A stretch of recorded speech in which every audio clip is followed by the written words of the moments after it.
ಮತ್ತು ಸಾಹೇಬ್ರ ಕಾಂಗ್ರೆಸ್ ಸರ್ಕಾರ ಬಂದ್ರೆ ಮಳೆ ಬಹಳ ಸಂಪೂರ್ಣ ಆಗೈತ್ರಿ. ಇದು ಕುಳ್ಳೋಳಿ ಸಮಸ್ಯೆ ರೀ. ಕುಳ್ಳೋಳಿ ರೀ, ಕಿತ್ತೂರು ತಾಲೂಕು ಕುಳ್ಳೋಳಿ ಅದೇನು ಇನಾಮತಿ ಜಮೀನು 12,000 ಎಕರೆ ಜಮೀನು ಅಲ್ಲಿ ಸುಮಾರು 100 ವರ್ಷದ ರೈತರು ಇದ್ದಾರೆ.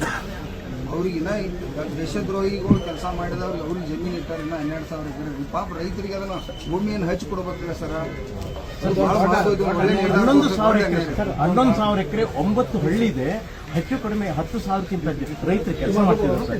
ಸ್ವಾತಂತ್ರ್ಯ ಪೂರ್ವಕ್ಕಿಂತ ಸಂಗೊಳ್ಳಿ ರಾಯಣ್ಣವ್ರಿಗೆ ಮೋಸ ಮಾಡಿದಂಥವ್ರು ಜನ. ಮತ್ತೊಂದು ಇವನ್ ನಾವು ನಿಮ್ಮ ಸರ್ಕಾರದಲ್ಲಿ 2014 ಸರ್ ತಾವು ಒಂದು ಸುಗ್ರೀವಾಜ್ಞೆ ಮುಖಾಂತರ ಅದನ್ನ ರೈತರು ಕೊಡಬೇಕು. ಸುಪ್ರೀಂ ಕೋರ್ಟ್ ಒಂದು ಆದೇಶ ಸಂಗೊಳ್ಳಿ ರಾಯಣ್ಣ ಹಿಡಿದು ಕೊಟ್ಟವ್ರಿಗೆ ಇನ್ನ ಭೂಮಿ ಐತೆ ಎಂತಾದ್ರಿ ಸರ್. ದೇಶದ್ರೋಹಿಗಳಿಗೆ ಸರ್ ಅದಕ್ಕೆ ತಮ್ಮ ಸರ್ಕಾರ ಇದ್ದಕ್ಕೆ ಪಿಟಿಸಿ ಒಂದು ಗುಂಟೆನೂ ಇರಬಾರ್ದ್ರಿ ಅವ್ರಿಗೆ. ಅನ್ಯಾಯ ಮಾಡಿದವ್ರು ಒಂದು ಗುಂಟೆನೂ ಇರಬಾರ್ದು. ರಾಯಣ್ಣ ಹಿಡಿದು ಕೊಟ್ಟರು ಚೆನ್ನಾಗಿ ಹೇಳ್ತಾ ಇದಾರಲ್ಲ, ಸುಪ್ರೀಂ ಕೋರ್ಟ್ ಇದ್ದಿದ್ದು ಎಲ್ಲ ತಪ್ಪು ಮಾಹಿತಿ ಸರ್. ಈಗ 2 ಇದ್ರೊಳಗೆ ನಾವು ಜಮೀನಾಗ ಅದೇವಿ ಸರ್. 9,000 acres land sir.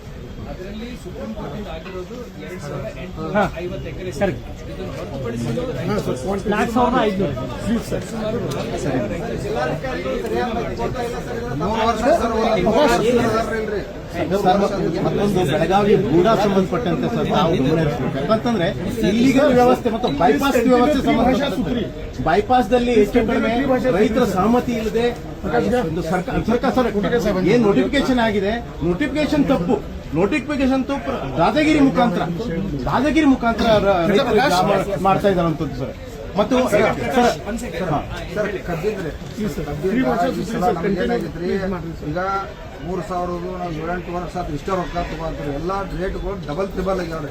ಅದಕ್ಕಾಗಿ FRP ಅದು ನಾವು ರೈತರು ಎಂದೂ ಕೂಡ ಒಪ್ಪದಂತ ಪರಿಸ್ಥಿತಿ ಇದೆ. ಎಂದೂ ಮೊದಲಿಂದ್ರೆ ಒಪ್ಪೇ ಇಲ್ರಿ.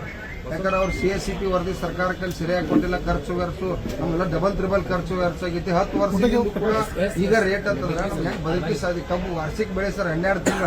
ಈಗ ನೀವೇನ್ ಮಾಡಿ ಸರ್ ದಯವಿಟ್ಟು ಅದು ಮಾಡ್ರಿ ಸರ್.